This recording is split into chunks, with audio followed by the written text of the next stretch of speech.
Hello बच्चों, आज हम करेंगे एक्सरसाइज फर्स्ट एफ क्लास 8 की एक्सरसाइज। जो वीडियोज हम रेगुलर कर रहे हैं उसी को आज हम आगे बढ़ाएंगे। हम क्या पढ़ रहे थे? हमारा पहला चैप्टर है परिमेय संख्याएं। तो परिमेय संख्याओं की ही एक्सरसाइज है फर्स्ट एफ। इसमें हमने कल जो पढ़ा था, कल के वीडियो में, वो क्या था कि हमने पढ़े थे प्रतिलोम, गुणात्मक प्रतिलोम और योगात्मक प्रतिलोम। हमने वो चीजें पढ़ी थी। उसमें क्या है कि गुणात्मक प्रतिलोम हम एक बार रिवाइज कर लेते हैं, क्योंकि जो हमारी एक्सरसाइज है फर्स्ट है वो ये उसी पे बेस है कि गुणात्मक प्रतिलोम क्या होता है। किसी परिमेय संख्या का गुणात्मक प्रतिलोम वह परिमेय संख्या होती है जिसमें उसका गुणा करने पर हमारा गुणनफल क्या आए? 1 आए। ये क्या होता है? हमारा मल्टीप्लिकेटिव इनवर्स या गुणात्मक प्रतिलोम होता है।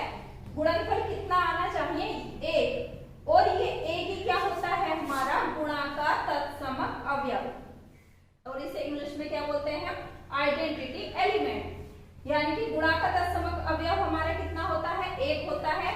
इस तरह से हमारा योगात्मक प्रतिलोम या एडिटिव, हमारी जो इनवर्स, एडिटिव इनवर्स, वो क्या चीज थी?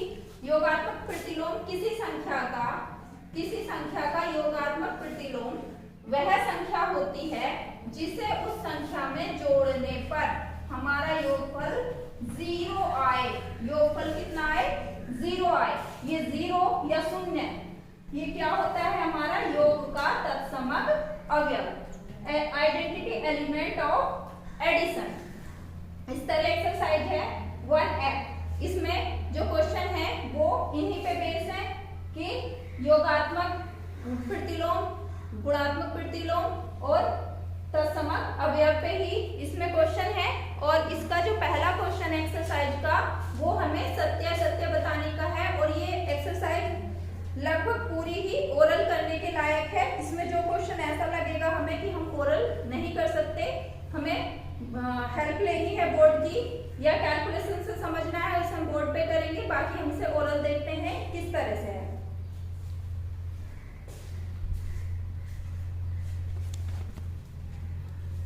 ये एक्सरसाइज 1F। पहला क्वेश्चन क्या है इसका? निम्नांकित कथनों के सम्मुख सत्य या असत्य जो सही हो लिखिए। पहला क्वेश्चन है -6/7 प्लस 6/7 परिमेय संख्या नहीं है।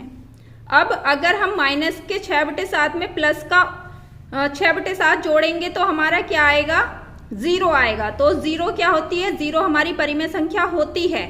और इसमें क्या कहा है? नहीं है। तो नहीं है तो ये कथन हमारा असत्य हो जाएगा। अब दूसरा सवाल है हमारा, परिमेय संख्याओं में योग का तत्समक अवयव 0 है। ये अभी मैंने बताया कि योग का हमारा जो आइडेंटिटी एलिमेंट होता है वो कितना होता है? 0 होता है। तो ये दूसरा कथन हमारा क्या है? सत्य है। तीसरा कथन है परिमेय संख्या 0 का योगात्मक प्रतिलोम नहीं होता है। 0 का क्या योगात्मक प्रतिलोम 0 ही होता है, तो ये भी हमारा सत्य है। चौथा, किसी ऋणात्मक परिमेय संख्याओं का योगात्मक प्रतिलोम एक धनात्मक परिमेय संख्या होती है। दो अगर हम धनात्मक संख्याओं को जोड़ेंगे तो उनका योग कभी भी 0 नहीं आ सकता। और ये योगात्मक प्रतिलोम क्या होता है कि उस संख्या में ऐसी संख्या जोड़ी जाए, किसी संख्या में ऐसी संख्या जोड़ी जाए कि उसका जो सम है, जो योग है, वो 0 आना चाहिए। तो किसी भी संख्या, अगर 2 संख्याएं ऐसी हैं कि जिन्हें जोड़ने पर 0 आ रहा है तो उनमें एक धनात्मक होगी और एक ऋणात्मक होगी। तो हमारा फोर्थ जो पार्ट है वो भी क्या है? सत्य है। अब पांचवा है परिमेय संख्याओं में घटाने का तत्समक अवयव 0 है। घटाने और भाग के तत्समक अवयव नहीं होते हैं, ये हमारा असत्य है। परिमेय संख्याओं में गुणा का तत्समक अवयव क्या है? 1 है, ये हमारा सत्य है। अभी हमने जाना कि गुणा का तत्समक अवयव क्या होता है? 1 होता है। एक ऋणात्मक परिमेय संख्या का गुणात्मक प्रतिलोम एक ऋणात्मक परिमेय संख्या होती है। एक ऋणात्मक परिमेय संख्या का गुणात्मक प्रतिलोम जो होता है एक ऋणात्मक परिमेय संख्या होती है। यह कथन हमारा सत्य है, क्योंकि हमारा जो गुणा का तत्समक अवयव होता है, आइडेंटिटी एलिमेंट होता है, वो है 1। अगर हम एक माइनस और एक प्लस की संख्या का गुणा करेंगे तो कभी भी गुणनफल हमारा प्लस का नहीं आएगा, माइनस का आएगा। लेकिन हमें क्या करना है, हमें गुणनफल प्लस का एक लाना है, ना कि माइनस का लाना है। तो उसके लिए दोनों संख्याओं का, अगर एक संख्या हमारी निगेटिव है तो दूसरी संख्या को भी निगेटिव होना चाहिए। अब लास्ट पार्ट क्या है, यदि परिमेय संख्या x का योगात्मक प्रतिलोम x है तो x बराबर 0। ये क्या है कि एक परिमेय संख्या दी हुई है x और उसका योगात्मक प्रतिलोम क्या है, वो क्या है, वो भी x है। तो संख्या को हमारा क्या होना चाहिए, यानी कि x बराबर क्या होना चाहिए, 0 होना चाहिए। ये तो सत्य है हमारा, क्योंकि 0 होना यहाँ इसका अनिवार्य है, क्योंकि 0 में अगर हम 0 से अलग कुछ भी जोड़ेंगे, 0 से अलग कुछ भी जोड़ेंगे तो हमारा हमेशा क्या आएगा, हमेशा किस तरह से आएगा, जो भी संख्या जोड़ी जाएगी वही आएगी।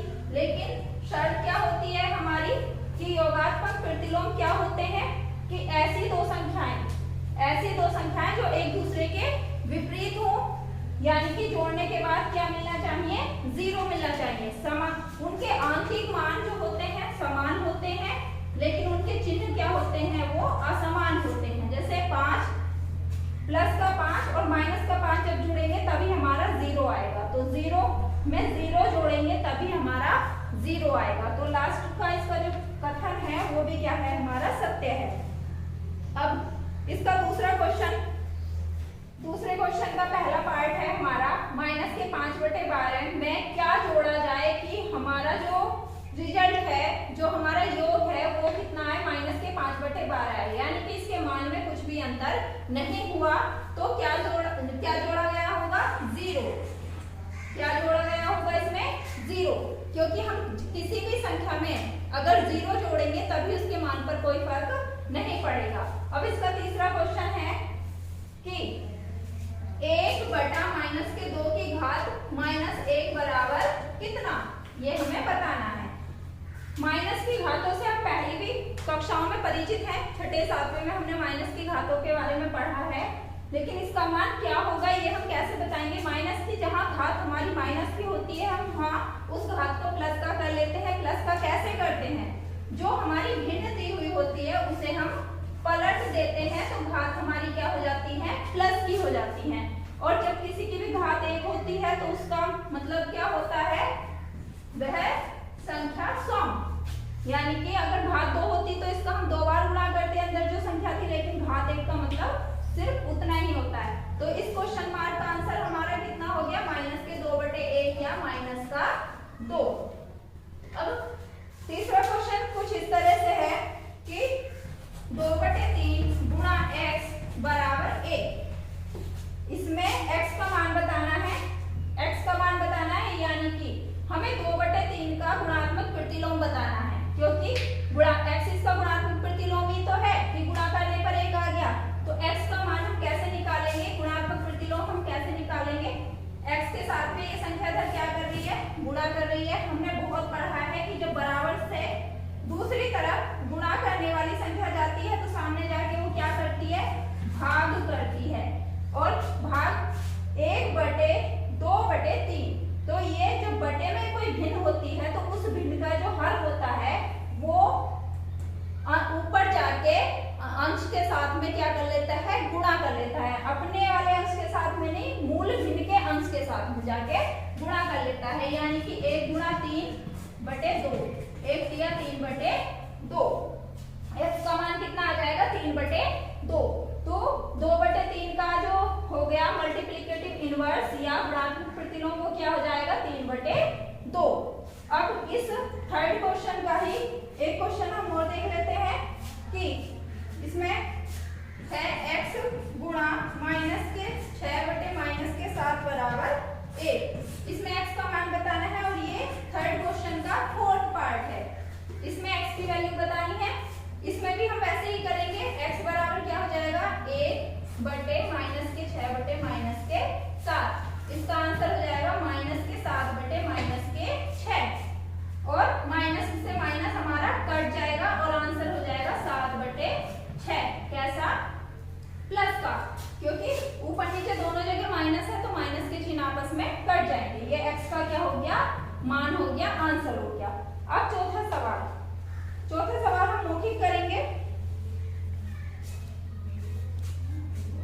निम्नांकित परिमित संख्याओं के योगात्मक प्रतिलोम बताइए। योगात्मक प्रतिलोम बताने हैं, सिर्फ चिन्ह बदल देने हैं। 1/2 का योगात्मक प्रतिलोम माइनस के 1/2, माइनस के 3/8 का योगात्मक प्रतिलोम प्लस के 3/8, 0 का 0 ही होता है, और माइनस के 4/-7, दोनों माइनस है यानी कि प्लस की संख्या है, तो इसका क्या हो जाएगा, माइनस के 4/7 इसका योगात्मक प्रतिलोम होगा। अब 5वां क्वेश्चन, इनके गुणात्मक प्रतिलोम बताने हैं। 8/13 का गुणात्मक प्रतिलोम 13/8, भिन्न बदल जाती है, पलट जाती है। दूसरे का माइनस के 6/-19, भिन्न पलट जाएगी, 19/-6। 17/-16, इसकी भी भिन्न पलट जाएगी, हो जाएगा -16/17।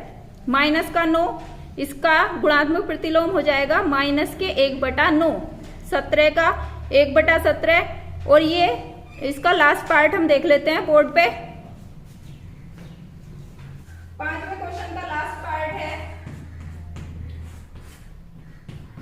2/5 गुणा 9/4, इसका गुणात्मक प्रतिलोम बताना है। पहले तो ये हमें एक संख्या के रूप में इसे बनाना है, एक परिमेय संख्या के, क्योंकि 2 परिमेय संख्याएं हैं। अगर एक तरह से, तो इनका गुणात्मक प्रतिलोम क्या हो जाएगा, ये संख्या भी पलट जाएगी, ये हो जाएगी 5/2 गुणा 4/9। अगर इस संख्या का गुणात्मक प्रतिलोम, ये क्या है, गुणात्मक प्रतिलोम है किसका,